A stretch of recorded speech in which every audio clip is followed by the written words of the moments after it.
Olá pessoal, tudo bem? Então vamos dar sequência ao nosso módulo de tabela periódica, hoje falando sobre a segunda propriedade periódica, que é a energia de ionização. O que é a energia de ionização? É a energia necessária para remover um mol de elétrons de um mol de átomos na fase gasosa. Em outras palavras, seria a energia necessária para eu retirar um elétron da camada de valência de um átomo no estado neutro, ou seja, onde no seu estado fundamental, onde o número de prótons presentes no núcleo desse átomo é igual ao número de elétrons na sua eletrosfera. Quando eu tiro um elétron, essa espécie fica deficiente de elétrons, com excesso de carga positiva, e aí a gente dá origem a um cátion, né? Uma espécie carregada positivamente. A energia, então, envolvida nisso é a variação da energia, é a energia do estado final, menos a energia do estado inicial. Como o estado final é mais energético, o que é de se esperar, se esse valor é maior do que esse daqui, a energia é maior do que zero. Ou seja, é um processo endotérmico, onde eu tenho que dar energia para retirar esse elétron. E o que eu posso observar a partir deste processo? Que é um processo de formação de cátions, né? Porque dá origem a espécies carregadas positivamente. É um processo sempre endotérmico, ou seja, não importa qual é a energia de ionização, ou qual ionização eu estou falando, se é a primeira, a segunda ou terceira, que a gente vai ver daqui para diante, mas sempre será um processo com energia superior a zero, ou seja, um processo endotérmico. A energia é maior com a retirada sucessiva de elétrons.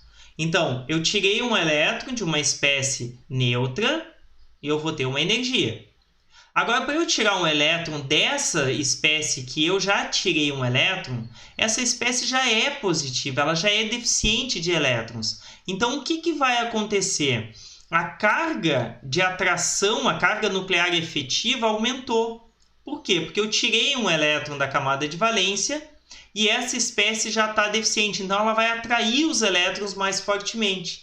Então, eu preciso dar uma maior energia para tirar um segundo elétron. E quanto menor a energia de ionização, maior a tendência de formar cátions. Por quê? Porque se eu não preciso dar tanta energia para retirar esse elétron, é mais fácil eu formar cátions. Então isso é uma característica que a gente vai observar dos metais. Eles têm uma menor energia de ionização, logo eles têm uma grande tendência a formar espécies carregadas positivamente, que a gente chama de cátions. Na tabela periódica, vocês estão acostumados a ver essas setas aqui, o que não é importante a gente gravar, o que é importante a gente entender o porquê dessa tendência e por que ela é uma tendência e não uma regra. Então vamos olhar aqui a energia de ionização em relação ao longo de um período.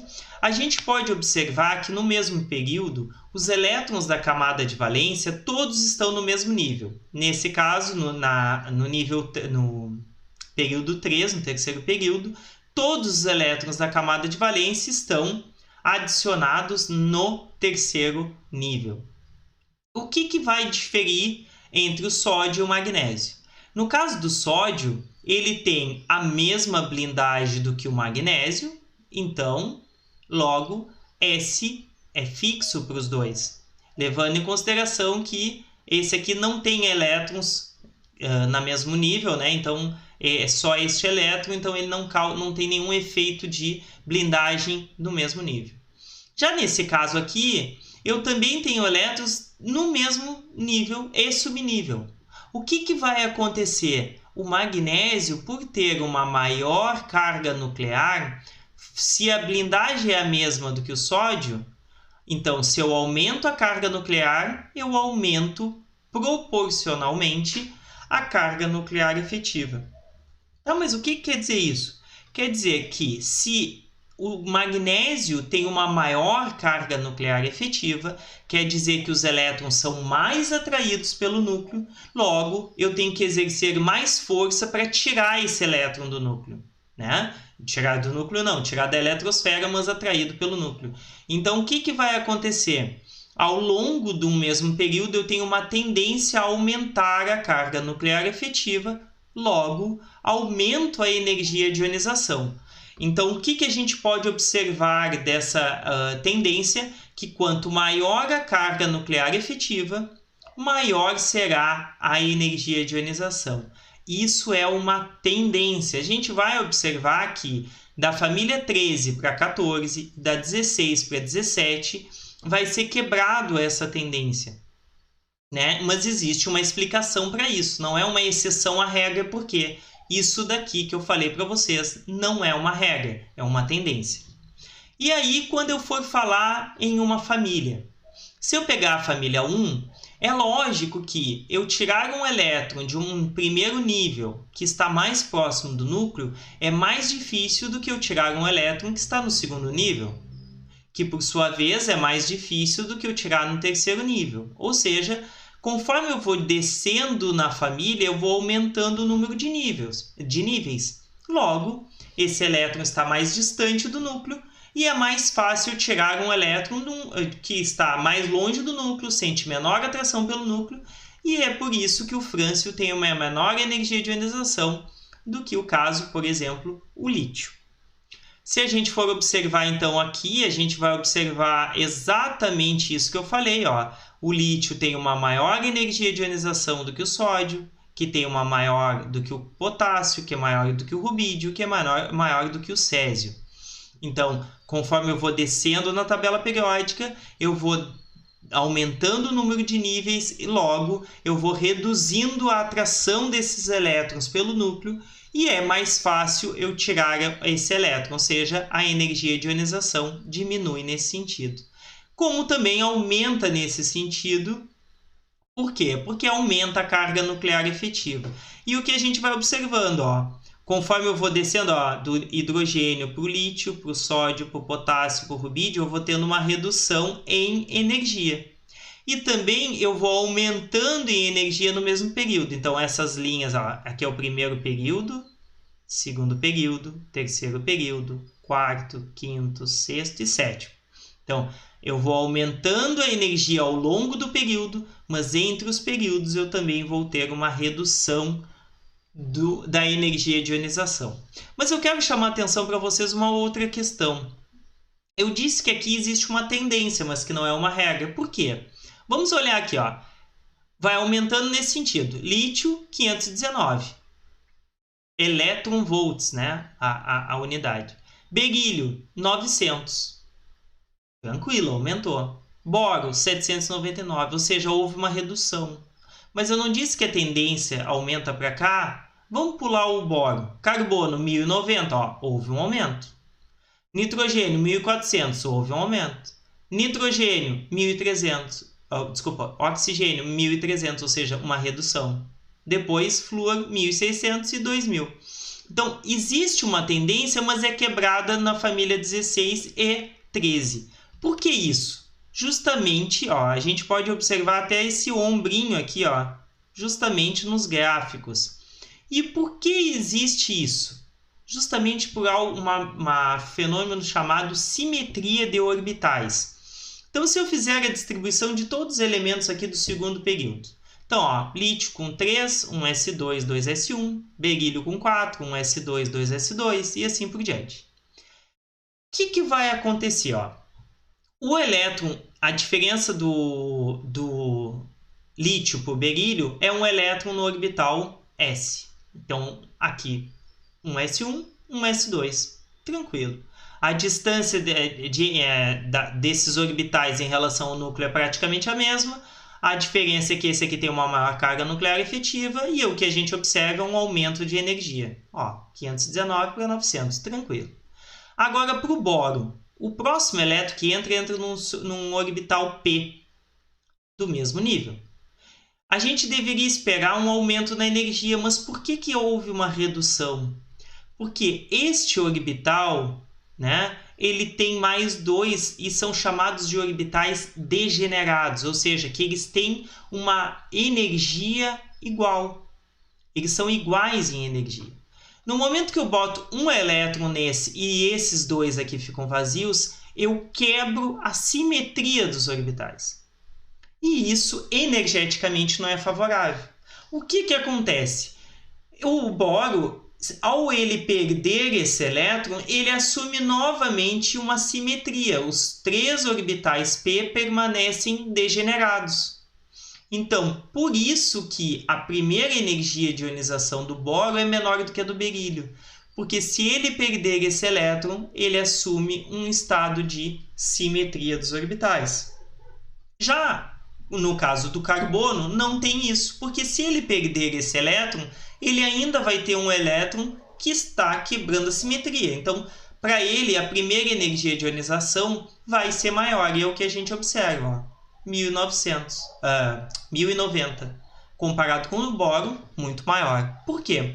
Porque realmente a única diferença deles é que ele tem uma maior carga nuclear efetiva e que a perda desse elétron não vai causar nele uma simetria. Já no caso da família 16, que aqui nós temos como representante o oxigênio, o oxigênio entra o próximo elétron nesse orbital p, com configuração, né, com um número quântico magnético menos meio.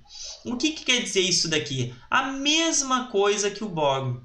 Ele quebra a simetria. Antes, no nitrogênio, eu tinha 3 orbitais degenerados, cada um com um elétron desemparelhado, e no momento que ele emparelha esse elétron, que eu adiciono esse elétron menos meio, eu quebro a simetria.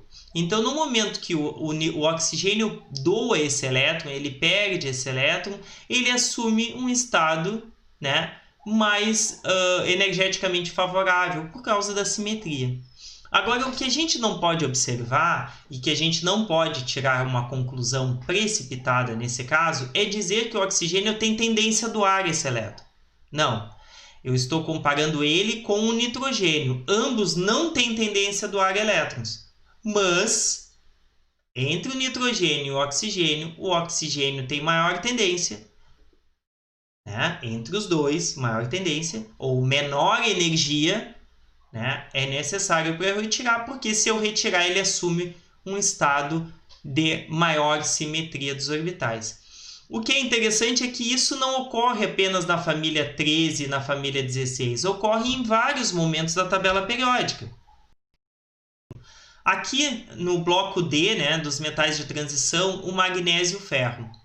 Ambos têm configuração, né, 4s2, no caso do magnésio 3d1, 2, 3, 4, 5. Então, a configuração do magnésio é 4s2, 3d5. Então, os 5 orbitais D do magnésio estão com cada um elétron. Já o ferro, ele vai ter 4s2, 3d6. Então, dos 5 orbitais D, ele vai ter um orbital que tem um elétron menos meio, semelhante ao caso do oxigênio. Então, o que vai acontecer? Quando eles forem doar os seus elétrons, eles vão doar os 2 elétrons do nível 4, subnível S, porque essa é a camada de valência deles. Mas, quando eles perderem esses 2, ao perder o terceiro, o ferro, que tem uma maior carga nuclear efetiva, né? Ou seja, a tendência é aumento para cá, lembram? A terceira energia de ionização do ferro é menor do que a do magnésio. A primeira e a segunda é de se esperar, é maior do que a do magnésio, mas a terceira é menor. Justamente porque quando ele perde esse elétron do subnível P, né? Do subnível D, ele assume uma configuração de simetria dos orbitais como o magnésio. E o que a gente observa aqui é a mesma coisa, é algo semelhante. Por exemplo, o zinco tem configuração 4s2, 3d10. Então, os 5 orbitais dele, D, estão todos com os elétrons todos emparelhados. Tem 2 elétrons em cada orbital. Já o galho, ele tem configuração 4s2, 3d10, todos parelhinho, e 4p1. O que quer dizer esse 4p1? Lembra? Os 3 orbitais P, um tem um elétron e 2 não tem. Então, a energia de ionização para tirar esse elétron é menor do que a do zinco, por causa, apesar da tendência de aumento para cá, o galho, ao perder um elétron, ele assume uma configuração mais simétrica dos orbitais p. E isso se observa em todas a diferença entre a família 12 e a família 13. Né? Uma outra característica que não vale a gente comentar agora, mas eu vou falar por cima porque vocês já conseguem entender quando eu falei de blindagem. O que acontece nesse sentido? Eu deveria ter uma diminuição na energia de ionização do zinco para o cádmio. Tranquilo, eu tenho. E entre o cádmio e o mercúrio, novamente uma redução. Só que nesse caso eu não tenho. Por quê? Porque o mercúrio, ele, além da configuração 6s2, ele tem a 5, né? A 5d10, só que ele tem a 6f14, né? A 6f14 dele aqui, ó, todos esses elétrons, desculpa, não é 6, aqui é 5, tá? 5f14, o que esses 14 elétrons que entram, né, no orbital F? Os orbitais F blindam pouco, né? Lembrando em ordem, ó, o S blinda mais do que o P mais do que o D mais do que o F.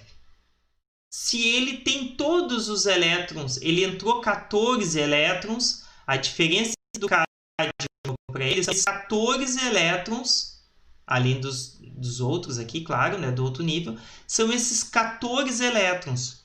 A carga nuclear efetiva dele aumenta e aumenta muito, né? Por quê? Porque eu botei 14 elétrons no núcleo. Mas 14 prótons no núcleo. Mas esses elétrons que entraram no subnível F não estão blindando tão perfeitamente. E isso faz com que aquele elétron lá da camada de valência sinta uma grande atração pelo núcleo. Então, aqui nesse caso aqui, eu tenho o efeito do que a gente chama contração dos lantanídeos. Né? Então, isso daqui, eu não vou a contração dos lantanídeos, eu não vou cobrar de vocês. Mas o efeito de simetria dos orbitais da família 13 e 16, 12 para 13, 7 para 8, sim, porque isso está diretamente relacionado à energia de ionização e a gente já viu a distribuição eletrônica e a diferença de energia dos orbitais. Bom, aqui falando sobre a retirada sucessiva dos elétrons, né? Então, a primeira energia de ionização é a energia necessária para tirar o primeiro elétron da camada de valência. A segunda é para tirar o segundo elétron. Então, eu já tirei o primeiro e agora eu tiro o segundo, já de uma espécie que não é neutra, ou seja, uma espécie positiva, que já é deficiente de elétrons. Então, sempre a segunda, e isso não importa de qual elemento, a segunda vai ser maior do que a primeira, a terceira maior do que a segunda e assim sucessivamente. Como a gente pode usar aqui o exemplo do berílio, ó. A primeira energia de ionização, quando eu tiro de uma espécie neutra, 900. Quando eu vou tirar de um cátion, 1760. E quando eu vou tirar do cátion com carga 2, 14.800. Essa diferença da 2 para 3 abruptamente também tem outra característica. Eu estou tirando aqui os dois elétrons, né, do subnível 2s. Quando eu vou tirar esse elétron aqui, eu vou já tirar de um subnível, de um nível mais interno. Então também existe essa diferença nas energias. Então o que a gente pode observar aqui, ó, uma crescente, né, no número de energia de ionização. Então, ó, o flúor da primeira para a segunda para a terceira para a quarta, sempre vai aumentando. E a gente também observa aqui, ó, da primeira para a segunda tem um aumento absurdo no caso do lítio. Agora, ó, da primeira para a segunda, no caso do berílio, é um aumento, mas não é tanto. Agora, para o terceiro, é um aumento substancial. Por quê? Porque aqui eu estou tirando da camada de valência, aqui eu estou tirando do cerne, ou seja, da camada mais interna. Ó, da primeira para a segunda, camada de valência. Da segunda para a terceira, do cerne também. Aqui, ó, da primeira para a segunda, da segunda para a terceira, agora da terceira para a quarta, estou tirando do núcleo. Do núcleo não, desculpa, de uma camada mais interna. Então aqui eu tenho, ó, um aumento justamente por causa disso. Ó. No lítio eu estou tirando 1, do 1 para o 2. Agora, quando eu passar para 2, ó, eu tenho que tirar de um nível mais interno. O berílio, os dois primeiros é esses dois aqui, da camada mais externa. O próximo, de uma camada mais interna. Bom, gente, essa é a energia de ionização, é a tendência de retirar elétrons, né? A energia necessária para retirar um elétron. A gente conseguiu observar que os metais têm uma maior tendência do que os não metais, que quanto maior a energia de ionização, menor a tendência de formar cátions. Logo, quanto menor a energia de ionização, maior a tendência de formar cátions, e que essa tendência ela é quebrada na tabela periódica por dois efeitos: a carga nuclear efetiva e simetria dos orbitais. Até a próxima aula.